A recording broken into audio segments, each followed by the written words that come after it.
let's get started. I know you're all anxious to hear about our new helper animal policy, but I'd like to begin with an issue that has been bothering more than a few of you. I've had a number of complaints about graduate student access to this room, and in particular to the Delicia machine. I think, therefore, that it is incumbent upon me, and indeed, upon all of us, to address the issue, air our grievances, and come to a solution that is fair to faculty and graduate students alike. As most of you know, our current policy is that graduate students are allowed to use the Delicia machine if they are accompanied by a faculty member. The concern raised by some of you is that some of our graduate students have taken it upon themselves to access the machine on their own. And in one particular case last week, a significant mess was left when a graduate student availed himself of a coconut bliss and failed to place the cup beneath the dispenser properly. Oh shit. Verdammte Scheißmaschine.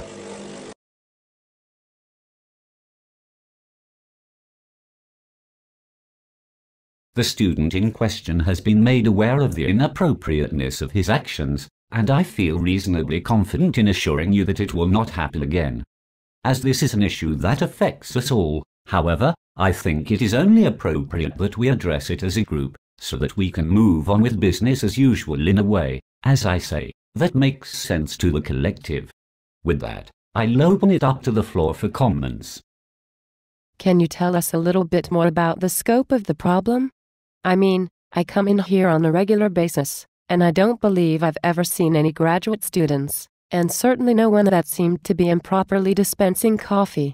The issue isn't how often they're in here, but the fact that they were allowed in here at all. This is our sanctuary, our gathering place, and that. Our coffee machine.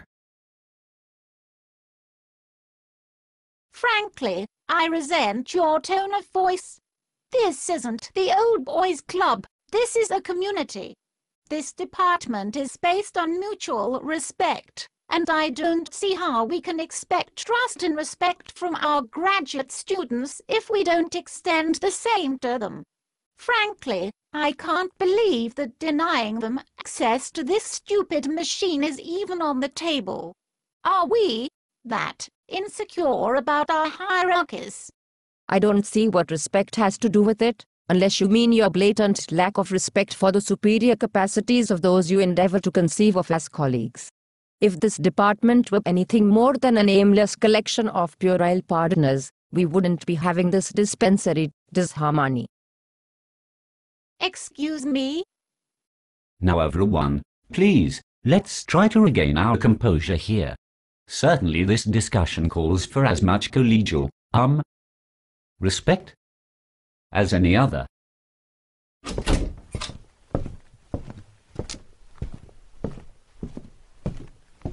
This almost isn't a farce.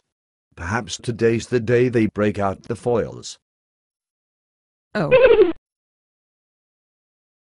All I am saying is that this space, the space we currently occupy, is sacrosanct, and we shouldn't be letting just any ruffian off the street come in and drink our goddamn coffee. Sorry I'm late, everyone.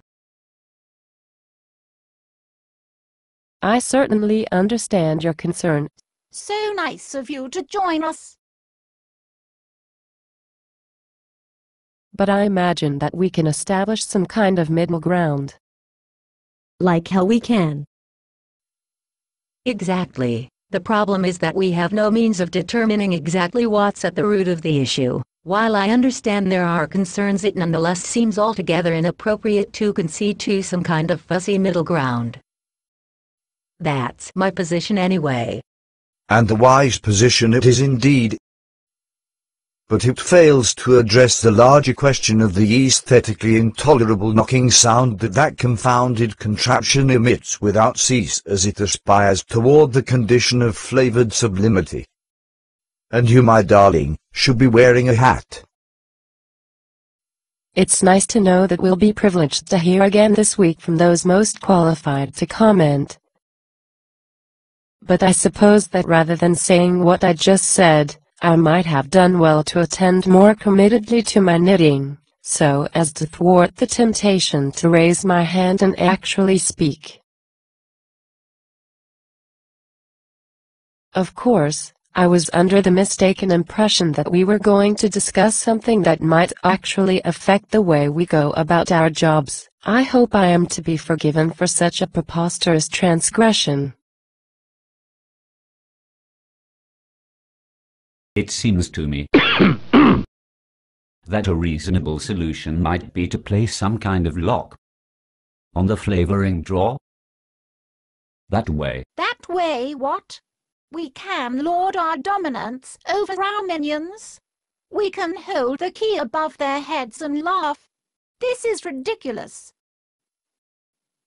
With all due respect, it merely seems that It seems to me that such a key could be rented to the students to pay for a much-needed influx of flavoring packets. Or even better, we could make them work for it indentured research. Or give them all tickets based on performance, which they can trade for coffee.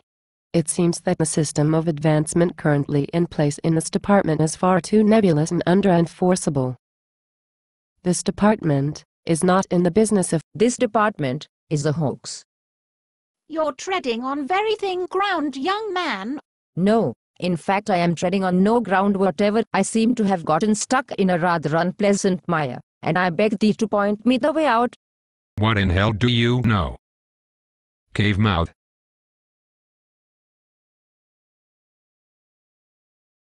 cave mouth.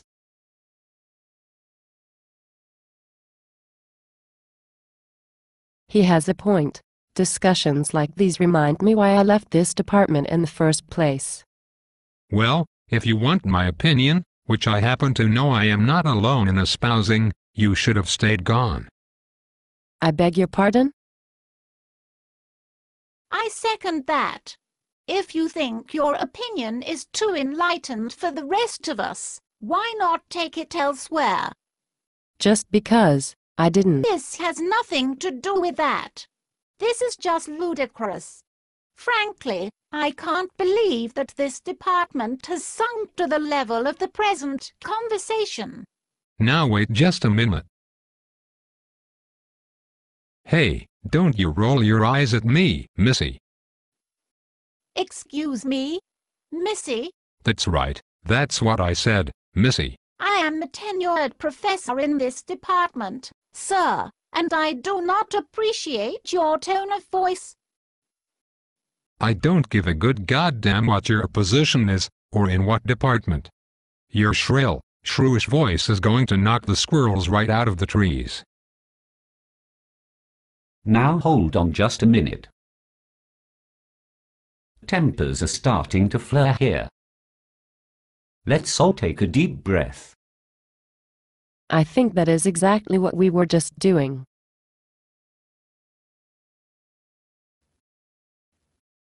Life is a vale of tears. I assure you that, were I still seated in the chairman's seat, this wouldn't even be up for discussion. The mangy, ungrateful brats would be out on the street, begging for admittance to the temple. End of story.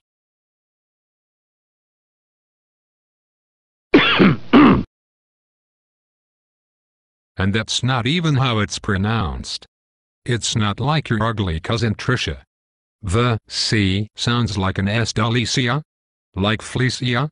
Delicia? If she's so ugly, why did you fuck her? But wait a minute, it can't be pronounced that way. It's clearly a play on Alicious. So why wouldn't you pronounce it Delicia? I don't pronounce it either of those ways. I say Delicia. Shall we put it to a vote? The policy or the pronunciation? I think we need to vote on both. This conversation seems to me all too redolent of Montellit's address to the Pontilians. It is disturbingly digressive, unhappily discordant, and strangely provocative. I recommend, with all due respect to the chair, that we move on to other business beyond all this rubbish regarding the distributions, ministrations, and implications of the coffee. I second that. I don't. I don't at all. I think we need to see this through.